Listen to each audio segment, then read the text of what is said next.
for. Okay, I'm going to start again. Hi, everybody, and welcome to Learn Quality 4 webinar. Over the last 2 years, our data science interest group was meeting every second week, and currently we have around 160 members, and there is a core team of people which meet every 2 weeks. As a result of that work in a playground that we have been doing over the last 2 years, we started to come with a number of different presentations related to Quality 4.0. These presentations that you will see today are trailers, so they're more teasers just to give you sense what would be full our presentations from different members going forward. And on behalf of Statistic Division, Data Science Interest Group, thank you for participating in this webinar. Okay, I'm going to bring up the first presenter, which is Stephen.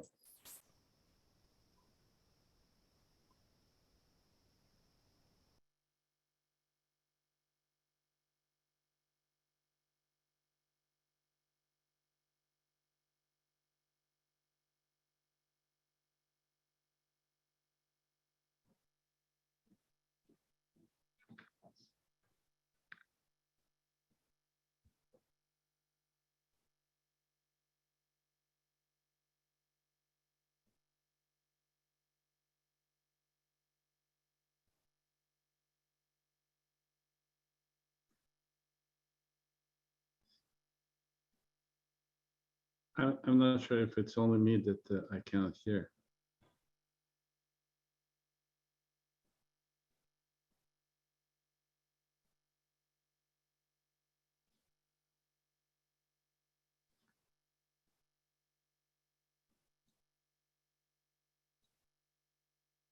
Can you see the screen? Yes, we see. When you share screen, there is at the bottom, there is a share computer sound, and you have to put that check there. Okay, just one moment. I thought I had that ticked. One moment.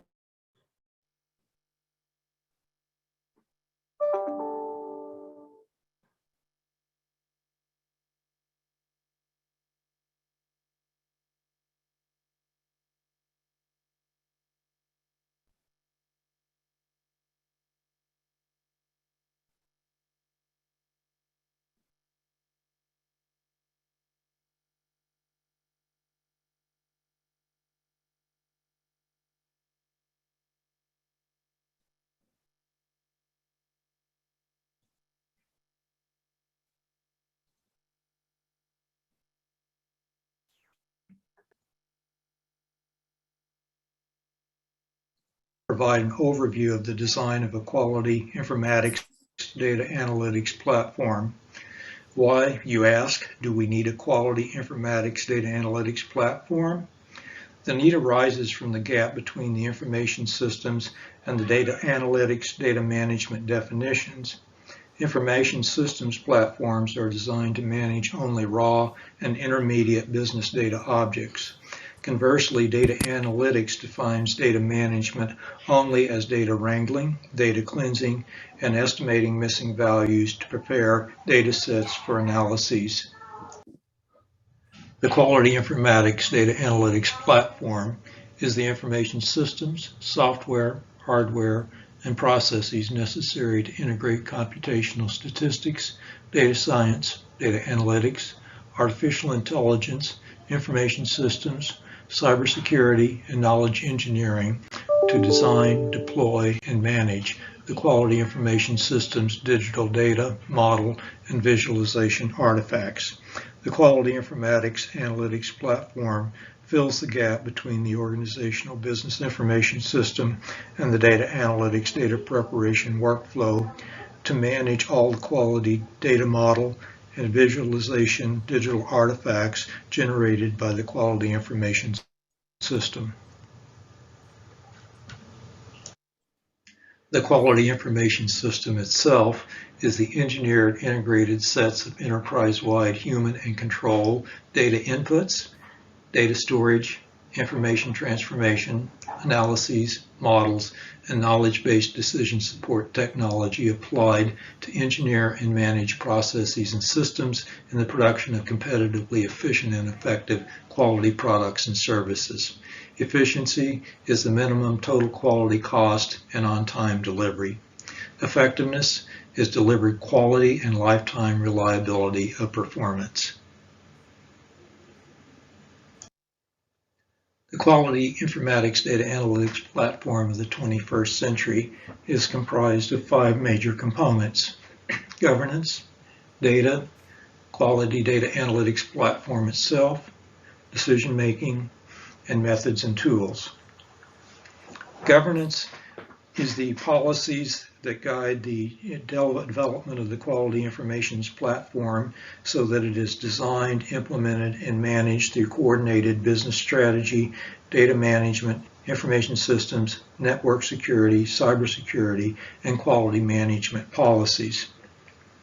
The quality informatics platform manages the data, model, and visualization digital artifacts generated by the quality information system.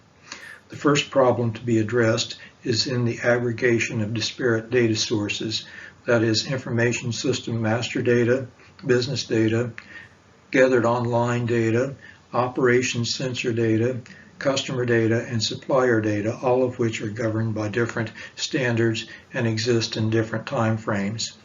Once aggregation is achieved, the data analytics workflow of extraction, wrangling, and cleaning, including estimating missing values, exploratory data analysis, model building, including verification and validation, and data visualization to support quality decision-making can be conducted.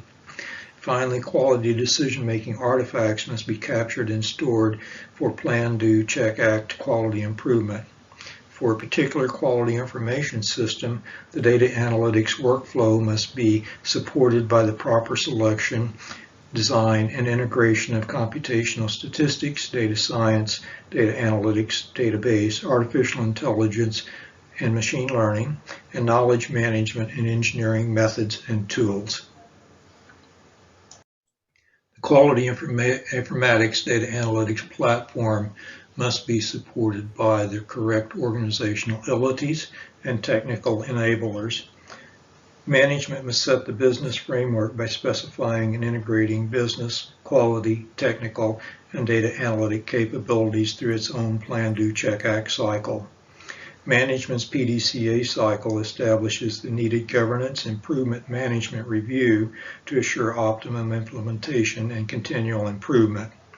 Within the governance improvement framework, operations must execute its own plan, do, check, act cycle, beginning with the design of operations processes and methods, establishing quality information systems roles and training personnel in those roles, and the physical implementation of the quality management system in coordination with information governance and the data analytics platform. The full quality informatics data analytics platform cannot be implemented in one planning session. Rather, as this table shows, it must be scaled to and grow with organizational competitive needs and operational requirements from the startup entrepreneurial stage to the largest international corporations. For organizations that produce physical products, the output of the quality informatics data analytics platform must be the support of quality decision-making along the 8 dimensions of product quality. Performance, that is the intended functionality that the customer expects. Reliability is the performance failure rate in use. Durability is the product lifetime. Serviceability is the ease of product repair. Aesthetics are the subjective product dimensions that are not easily classified in specifications. Features, these are competitive satisfiers. Perceived quality, that's the organizational reputation. And conformance to standards, that is, if any international or industry standards exist. For organizations that provide services, the output of the quality informatics data analytics platform must be the support of quality decision-making along the 5 dimensions of service quality.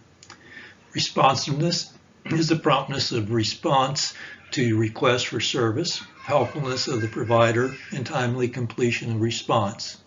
Assurance, it relates to the knowledge and skills of the service providers. Attentiveness is the caring and personalized attention in addressing customer needs and concerns. Reliability is the ability to perform the promised services dependably and accurately over time. And then tangibles, it's the appearance and of the physical surroundings, materials, and personnel at the place of service. Thank you for your time. This discussion will be elaborated on in future ASQ Statistics Division's webinars. I am Dr. Stephen Cotter, University in Norfolk, Virginia. So I should be able to bring the second one up now if you like. Okay, yeah, go ahead. Just take screen.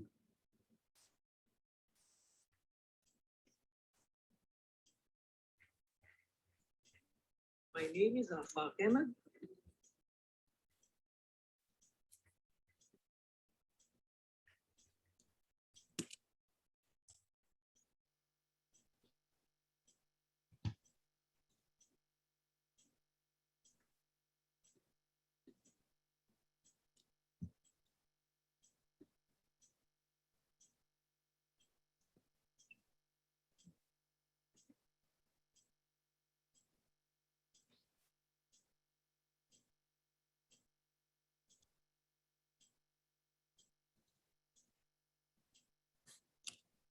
It's not my lucky day today.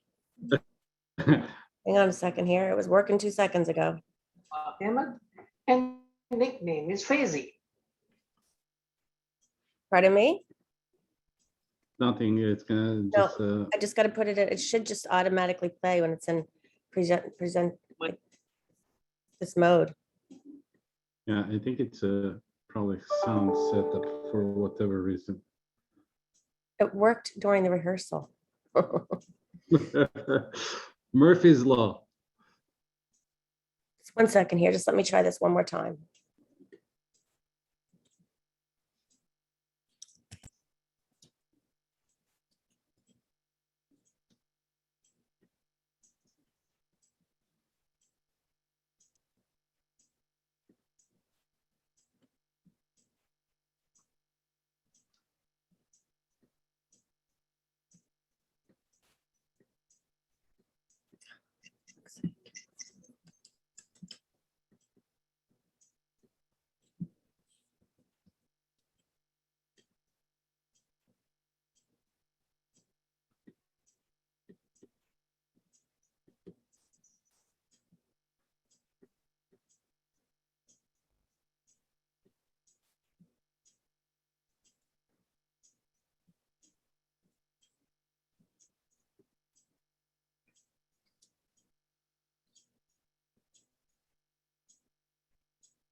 Okay.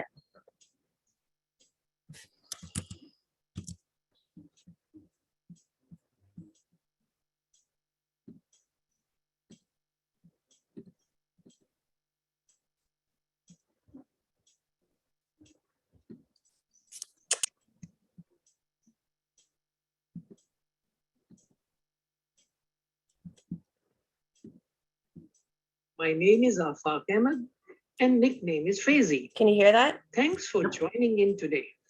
In 2017, I came across an article on Industry 4.0 in which the author made a compelling case for leveraging its technologies for quality. The article was very convincing, and the question that came to my mind was not why I should learn about new technologies, but what skills do I need to apply these technologies to quality? So that was the beginning of my journey to gain competence, to leverage emerging technologies for quality improvement.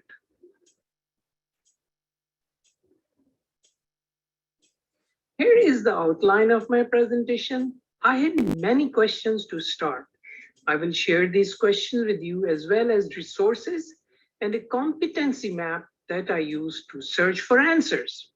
I still have questions that I do not have answers for.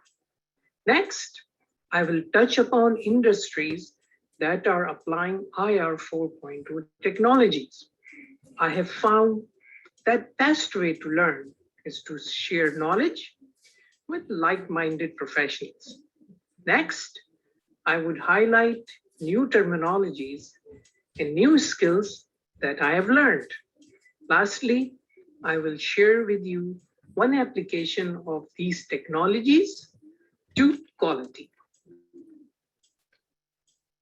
So, I had many questions in my mind that I need answers for, such as what is IR 4.2? What are some of its emerging technologies? How to apply these technologies to quality? Where can they be applied? Can they be applied to quality management systems or supplier quality management or quality control? Fortunately, I found a plethora of learning resources on the World Wide Web, industry newsletters and reports, technical society websites, and others.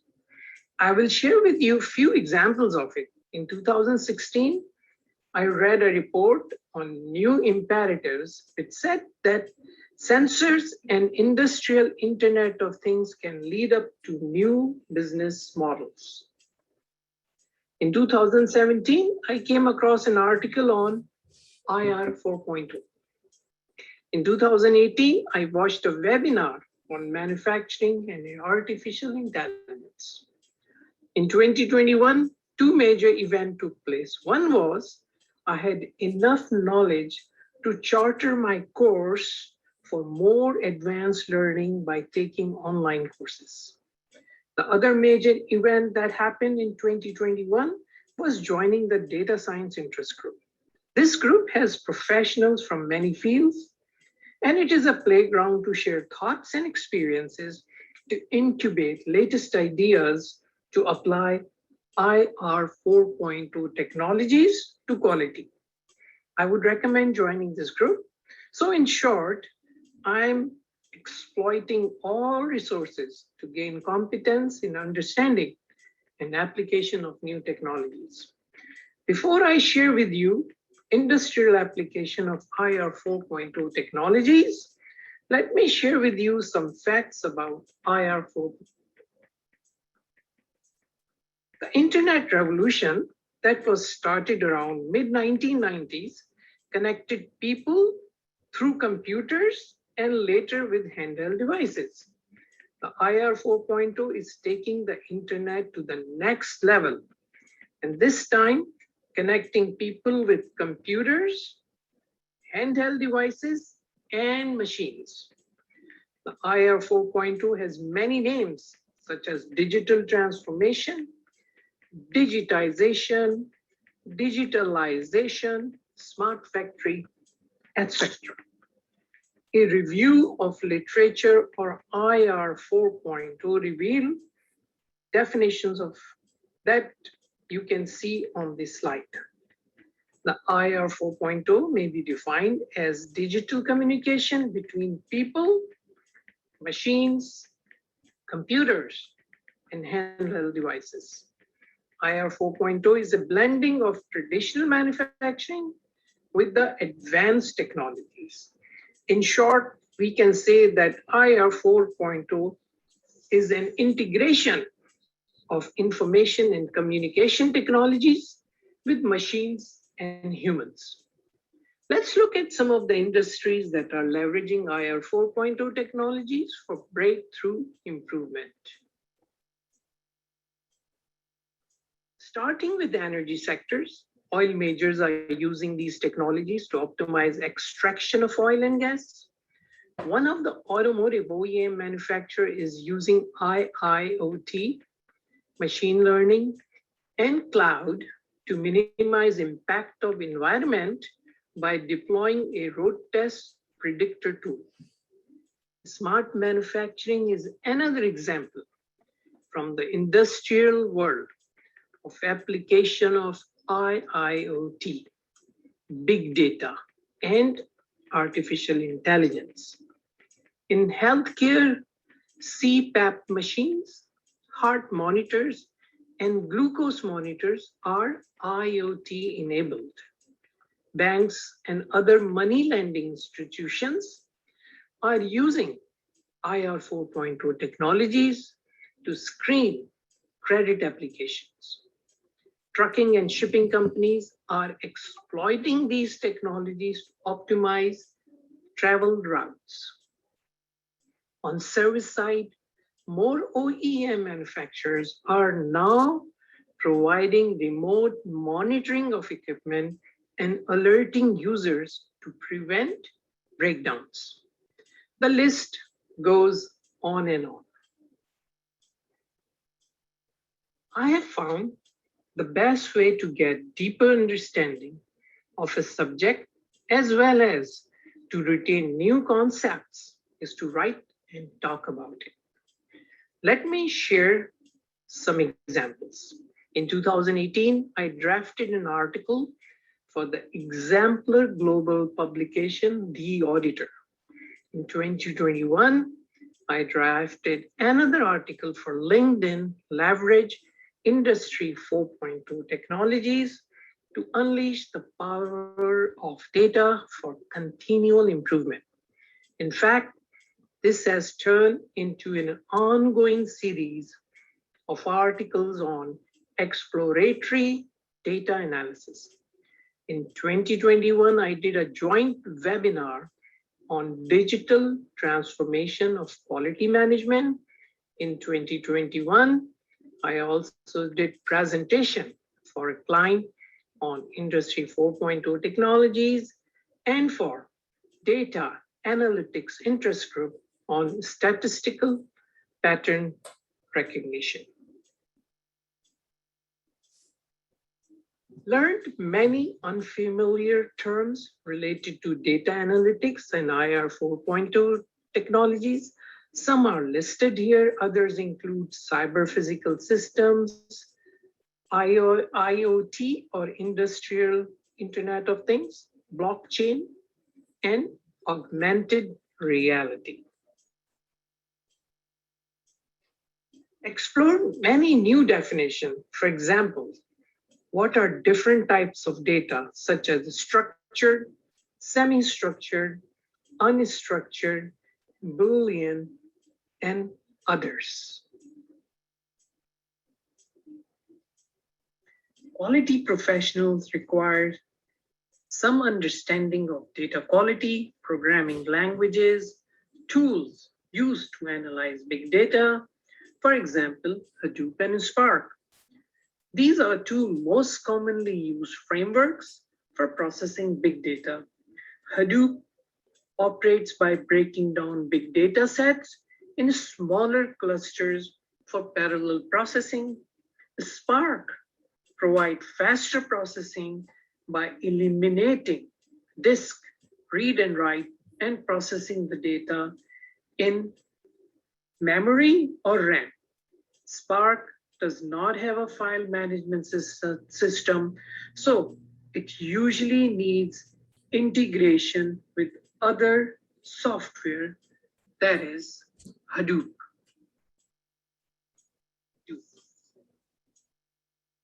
The way I'm pursuing my goal to gain competence to leverage new technologies for quality improvement is through a competency map. A part of it is shown on this slide as an example. On the leftmost column, skills are identified, and right columns identifies activities to progressively develop these skills from awareness to mastery level. Now, let me share with you an application of IR 4.0 technologies to leverage quality improvement. Here is a very high-level process model of applying machine learning to supplier selection process. Keep in mind that supplier selection process can vary from one organization to another. The advantage of machine learning model over traditional tools, for example, Excel-based supplier selection process, is that the machine learning model learns from new data and resulting output is updated. Machine learning process is an iterative process and had to be repeated several times before model can be put to work. A model may be supervised, unsupervised, or a reinforcement learning model.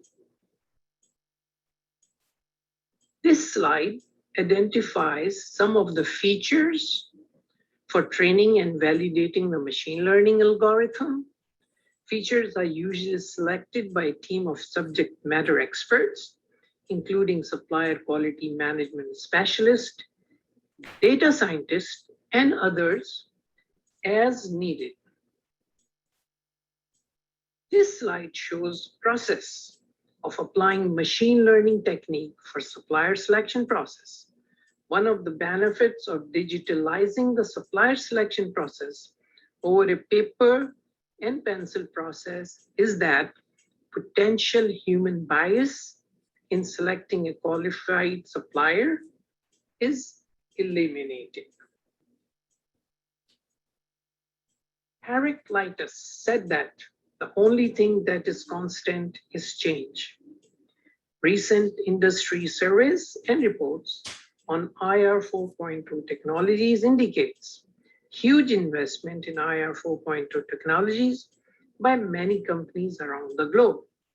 I'm sure most quality professionals are already up to speed on learning knowledge and skills on applying IR 4.2 technologies for improvements. Lastly, change management skill is fundamental to anchor changes.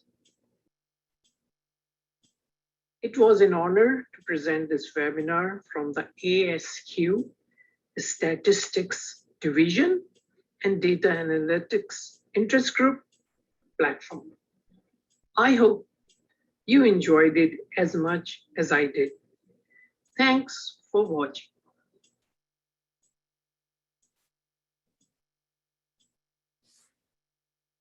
Okay, I'll bring up the third and final presentation for today and wish me luck that it goes through properly this time.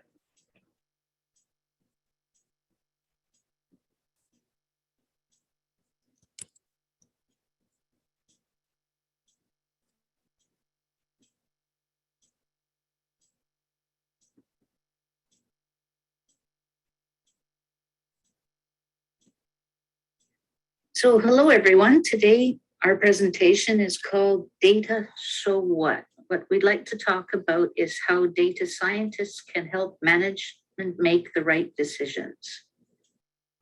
And who are we? I'm Ruth Stanley. I'm a former RD for Canada Greenland region. And I must say, it's rather nice being on the other side of webinars. And hi, my name is Michael Majanovic. I'm part of Data Science Interest Group, Statistics Division. So data reason for being, to answer question how data scientists can help management make right decision, we'll first shed some light on importance of data quality and decision making.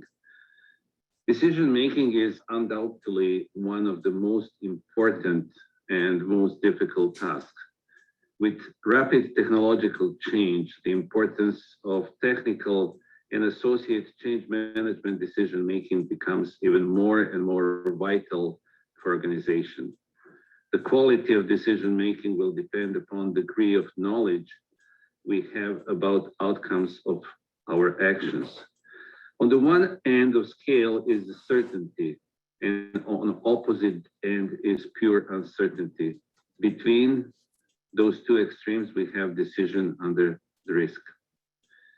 For any given problem, the degree of confidence will depend upon correct knowledge. We'll need to understand the issue context, key factors which affect decision outcomes, and the type of decision.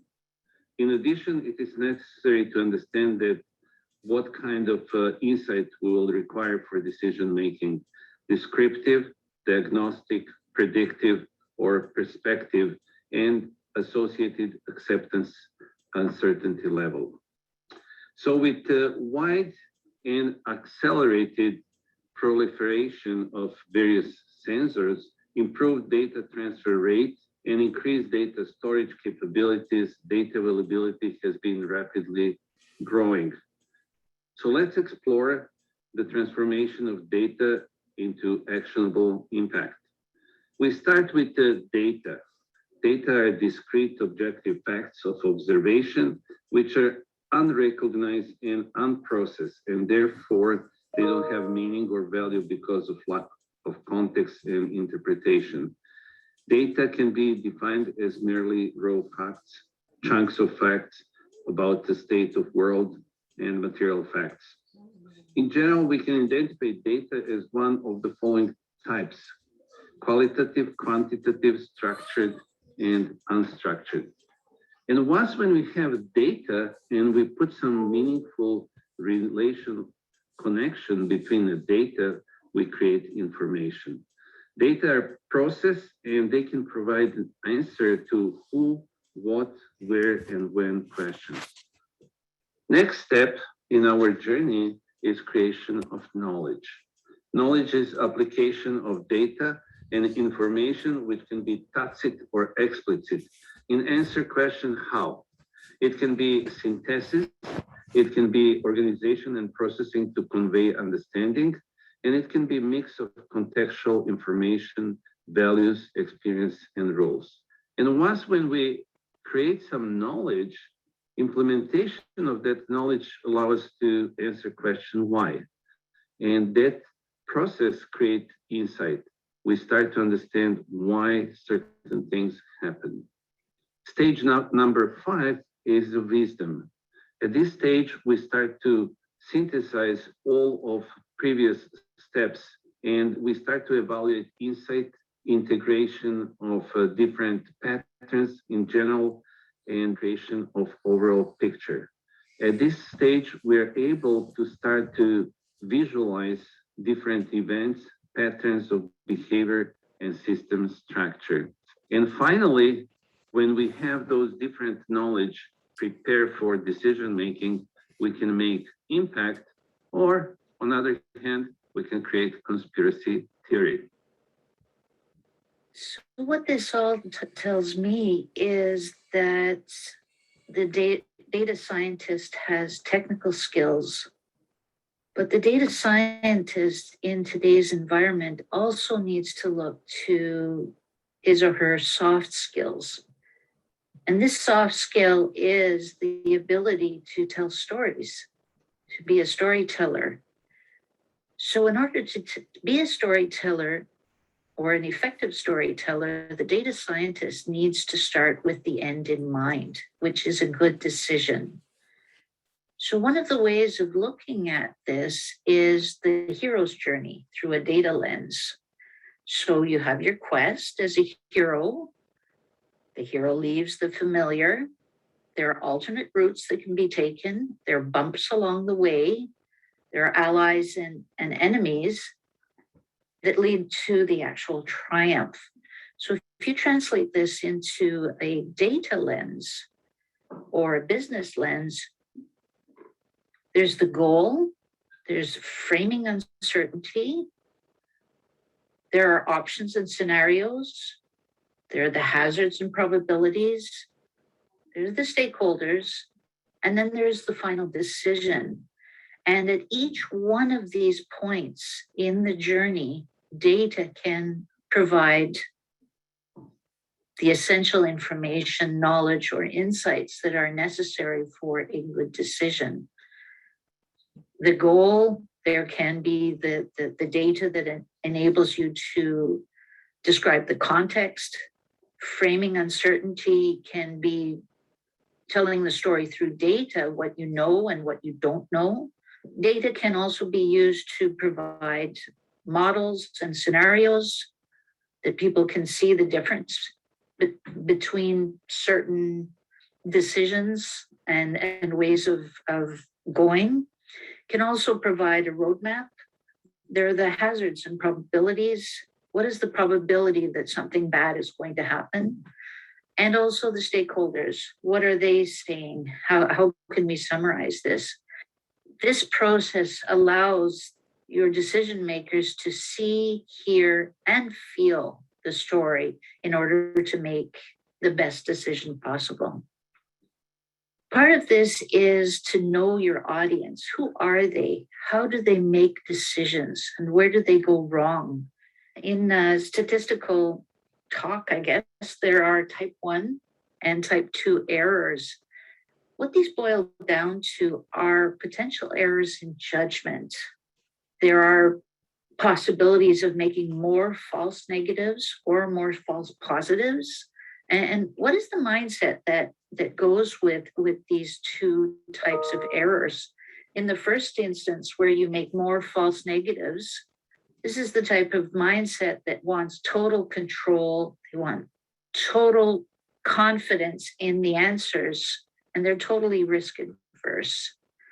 In the other type of error, the false positive, is that your audience may be more accepting of uncertainty and they're okay to experiment and adapt. So how does this translate into behavior? Where there are more false negatives, your management team or your leadership may choose a higher confidence level as a cutoff for positive effects. So for instance, they might have a 0.01. With people who are more accepting of uncertainty and okay to experiment, they may choose a lower confidence level as a cutoff for positive effects, like a 0.05 or a 0.10. So what is the impact of this type of behavior? The impact can be that a management team may be more likely to reject a good idea for fear of imperfection, or they may be more likely to accept a bad idea as they are having too much fun experimenting.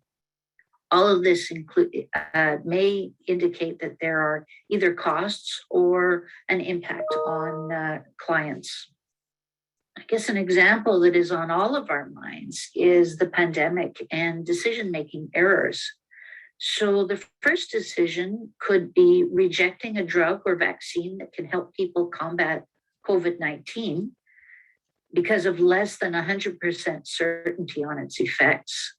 So this error could be a false negative. People die who might have lived if given the vaccine. The opposite decision could be accepting a drug or vaccine that may help people combat COVID-19, where the risk of adverse reactions is uncertain. The error would be a false positive. People experience side effects of the COVID-19 vaccine or the drug.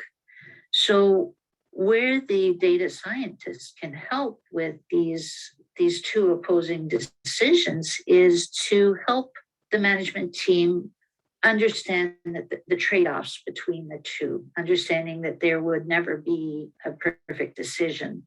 They have to think about what happens if we do nothing, what happens if we do something, and what can we live with? Lots of food for thought. Thank you very much. This has been a bit of a group effort. So Michael and I worked on this. And I'd also like to thank Fang Su for helping out with the confidence levels.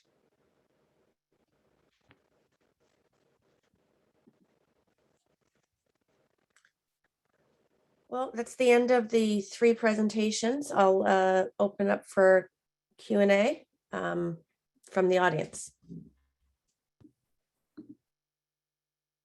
You just maybe raise your hand up and I'll call on you.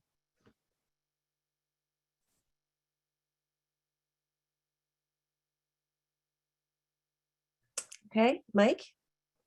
Yeah, I have a really kind of 2 questions, but I'll start with Scott.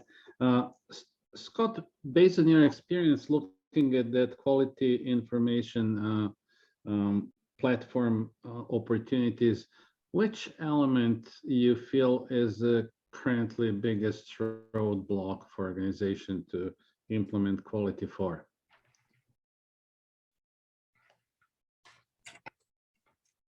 I'm not sure I see Scott on. There's a number, there's a number Okay. there. But I don't know if that's Scott. Okay, then I'll go with Afak. Afak, based on your learning journey, which part was hardest for you during the journey? Kind of how you overcome some barriers during the startup, just on the personal side? Oh, okay. Good question, Michael. Thank you. I guess, you know, as I said in my presentation, finding the material on the web was easy, and also finding some courses. I guess the difficulty, or I shouldn't even say difficulty, but I think the challenge was to be very disciplined about doing the continual learning. I guess sometimes we get involved with so many things that, you know, we forget about what we want to do. But I always kept that goal in mind, and always focus on, you know, that I need to get better. I need to learn more. Also, I said that, you know, I found answers to a lot of questions. But, you know, this is an ongoing journey, and, you know, and I'm learning, and I hope I continue to learn.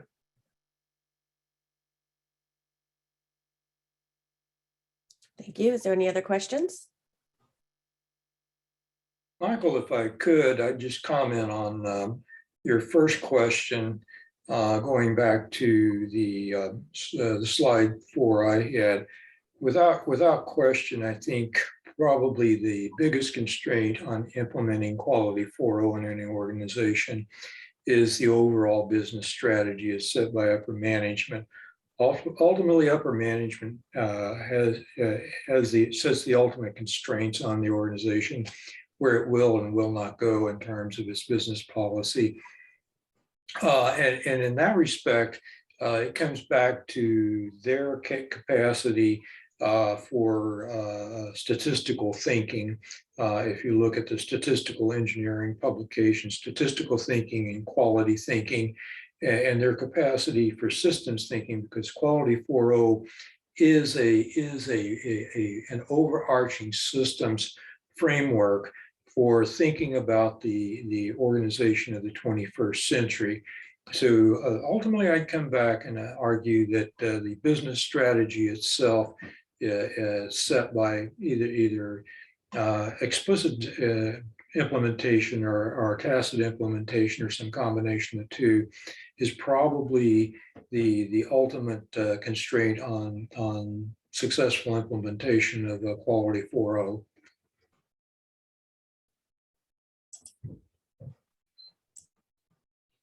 Okay, thank you. Is there any more questions? Thank you, Ted. I'll have one more question for Ruth. Boy. It's a question is, looking back, how playground approach helped you as a person who was not heavily in statistics to move into Industry 4? Well, the first thing that helped me was to get an idea of what Industry 4 is, and not only what it is, but all of the implications of it. It started me thinking about the more philosophical and human approaches or impacts that all of this could have. Also understanding a little bit more about all of the terms and what they mean. What really struck me was, as I said, the philosophical underpinnings of what makes a good decision. And does that change with quality 4.0? And does it change if you include machines? So lots of food for thought. Thank you. Could I just continue on that thought?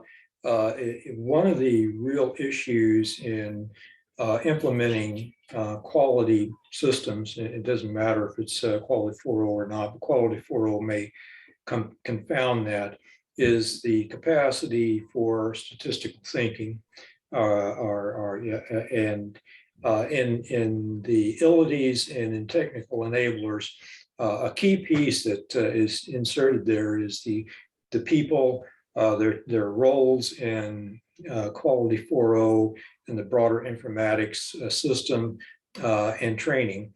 You mentioned that, or Michael mentioned that you used, what was it, games, quality games, or what was it? Playground. Playground. Yeah, what does that have an advantage? Because I've always struggled with this, having done statistics, for my entire career, trying to communicate statistics to non-statisticians so that they have an intuitive understanding. So would something, the playground approach, would that, I'd like to learn a little bit more about that in terms of integrating Quality 4.0. So how did that work for you? It's yeah, I can leave Ruth. Go ahead. Ruth is more kind of connected with the playground. So the playground idea is a little bit more than what we often call a community of practice. A community of practice is often a little bit more formal. With the playground, it's more unstructured, that you can have different people say, hey, I want to explore this. Let me play around with this. So it's more of the idea that as you teach people to think differently, it's not a one and done exercise. They just don't switch their thinking right away. They need to play with ideas and turn them upside down and turn them around a little bit and try to get a different perspective on the ideas. And they need to be able to do it in their own way. Now, in their own way, sometimes they need other people to help them out.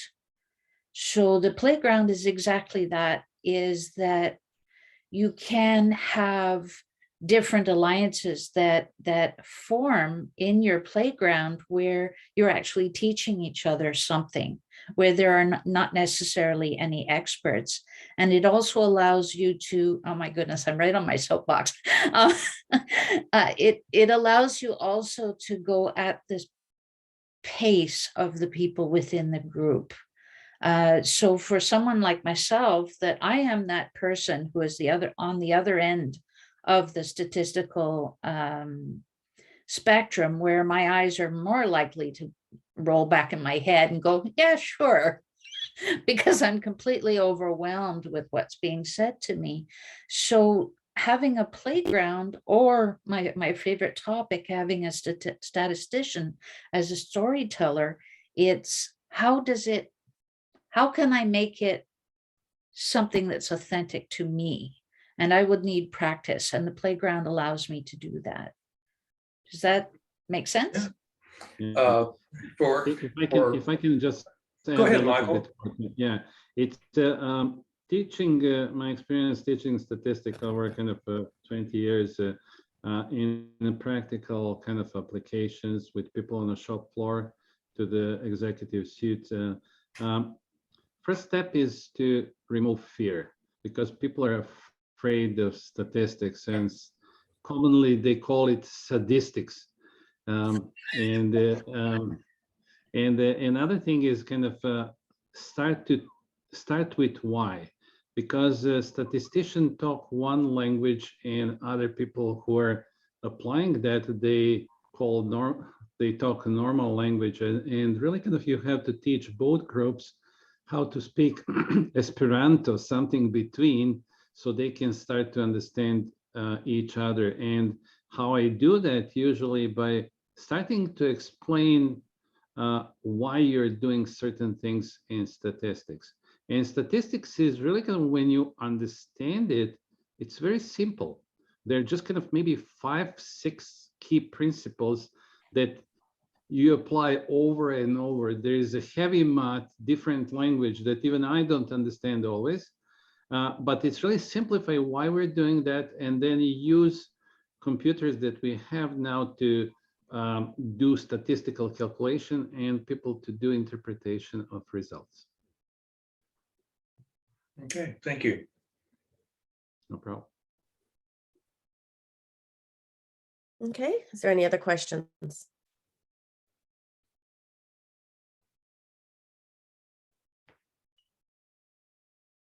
Okay, well, do we have any closing comments from Mike or Gary or Ruth? Yeah, it's kind of, I can say kind of first, thank you all for participating in this trailer first kind of try of webinar. So it went very good.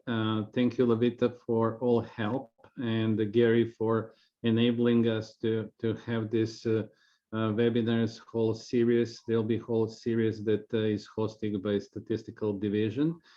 In a month, we are going to have another webinar with the trailers. So these are just snippets of the things which will be able to expand in a full hour presentation, but we are just giving you teaser of what's coming.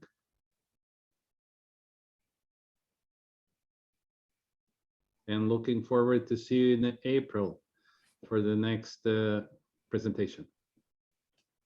Yes, thank you to everybody for joining. We will get the word out a little bit earlier for the next presentation for the April one, so that will come sooner. And apologies for the rough start this morning. I'm working on a Mac, so sometimes the buttons are all in different places. Anyway, apologies for that. And thank you all for joining the meeting today. Thank you. Thank you. Bye-bye. Thanks. Bye. Thanks. Have a great day.